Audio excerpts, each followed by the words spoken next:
존경하는 국민 여러분, 개혁신당 이준석입니다. 어제 저는 저희 당 전체 당원과 지지자 그리고 국민 여러분께 문자 메시지와 이메일을 발송했습니다. 거듭 말씀드렸습니다. 비상계엄에 책임이 있는 세력으로의 후보 단일화는 이번 선거에 없습니다. 저를 응원해 주시는 모든 분들께 또렷하게 응답하겠습니다. 끝까지 싸워서 이기겠습니다. 어제 편지에서 말씀드렸던 것처럼 오늘 우리가 함께 만드는 역사를 훗날 우리의 후손들이 전설처럼 이야기하는 날이 분명 있을 겁니다. 거침없이 전진합시다. 이 반전의 역사 위에 제가 가장 먼저 뛰어드는 퍼스트 펭귄의 역할을 마다하지 않겠습니다.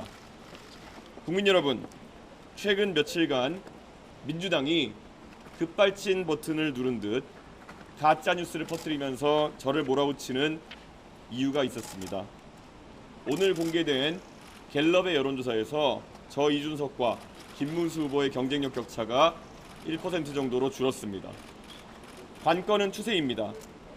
지난 조사에서 29%였던 저희 양자 대결 지지율은 이번 조사에서 40%로 퀀텀 점프를 했습니다. 동탄의 기적을 만들었던 바람이 다시 불고 있습니다. 이 추세대로라면은 아마 오늘 진행된 조사에서는 제가 김문수 후보를 뛰어넘을 것이고 아마 내일 조사에서는 이재명 후보를 뛰어넘는 조사 결과가 나올 수도 있을 것입니다. 여론조사 공표 전 마지막 조사에서는 10% 이상 뒤쳐져 있다가 실제 개표 결과에서는 3% 차이로 지난 동탄에서 당선됐습니다. 민주당은 그때의 악몽이 두려울 것입니다.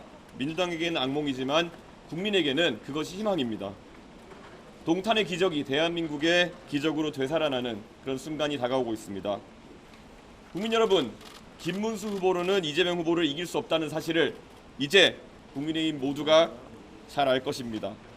그럼에도 그들이 버티는 이유는 그들에게는 당선보다 당권이 우선이기 때문입니다. 한덕수 총리와 단일화를 하겠다는 공약으로 후보가 됐던 김문수 후보는 목적을 달성하자마자 그 약속을 무시했고 국민의힘 후보가 된 다음에도 난데없이 저와의 단일화만 주구장창 얘기하면서 대국민 가스라이팅을 계속하고 있습니다. 단일화 이외에는 내세울 것이 없는 후보라는 것이 증명되고 있습니다. 제가 이재명 후보의 무능과 무식, 반지성을 파헤쳐서 반사이익을 얻는 것 외에 김문수 후보가 지난 선거운동 기간 동안 스스로 이룬 것이 대체 무엇입니까? 전광훈 목사를 풀어달라고 눈물 흘리는 영상이 돌아다닌 것 외에 김문수 후보가 보여준 국가 경영의 비전은 무엇입니까? 비전이 없어서 겨우 생각해낸 것이 단 이재명이라는 기치 아래 역사 속으로 사라져야 했을 이낙연, 전광훈과 같은 이상한 재료들을 모아다 잡탕밥을 만들려고 하는 것 아닙니까? 둥근 사각형, 따뜻한 아이스 아메리카노처럼 존재할 수 없는 물건을 팔기 때문에 이재명 후보에 비해 비교 우위도 없는 것입니다. 고정표를 바탕으로 여론조사 최대치까지 올랐다가 이제 추락만 남은 김문수 후보가 있고 추세로 밀고 올라가 끝내 이재명 후보를 뒤집을 에너지가 충분한 저 이준석이 있습니다. 국민의 선택은 분명할 것입니다. 이준석만이 이재명을 잡을 수 있다는 판단이 빠르게 확산되고 있습니다. 2030 세대에서 시작된 이 혁명의 바람은 놀라운 속도로 전 세대로 확장되고 있습니다. 지금 민주당은 두려울 것입니다. 공표에 질려 있습니다. 국민 여러분, 비상계엄에 책임이 있는 정당 국민의힘은 이번 대통령 선거에 후보를 낼 자격이 없는 정당입니다. 국민 모두가 아마 동의할 사안일 겁니다. 그럼에도 윤석열 탄핵에 반대하고 전광훈 목사의 자유통일당 대표를 지냈으며 부정선거 음모론에 빠져있던 분을 후보로 내세웠으니 이것은 기본적으로 국민에 대한 예의가 없다고 할 수 있습니다. 원내 189석의 부패 골리앗 이재명을 막을 수 있는 방법은 단 하나뿐입니다. 압도적으로 새로운 다윗이 나서야 합니다. 계엄 세력도 포퓰리즘 세력도 모두 밀어내야 합니다. 이제 더 이상 김문수 후보를 선택할 그 어떤 명분도 남지 않은 상황에서 이제는 국민 여러분께서 대한민국을 위한 결단을 내려주십시오. 이준석입니까? 이재명입니까? 이준석이 만들 나라와 이재명이 망칠 나라의 차이는 분명합니다. 대한민국을 중국보다 기술 경쟁력 있는 혁신 국가로 거듭나게 할 것인가?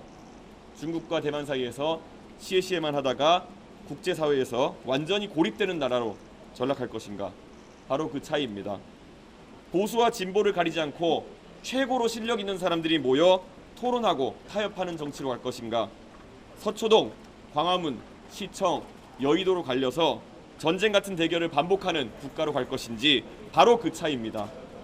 대통령을 두려워하는 나라가 아니라 대통령과 언제든지 토론할 수 있는 나라를 만들겠습니다.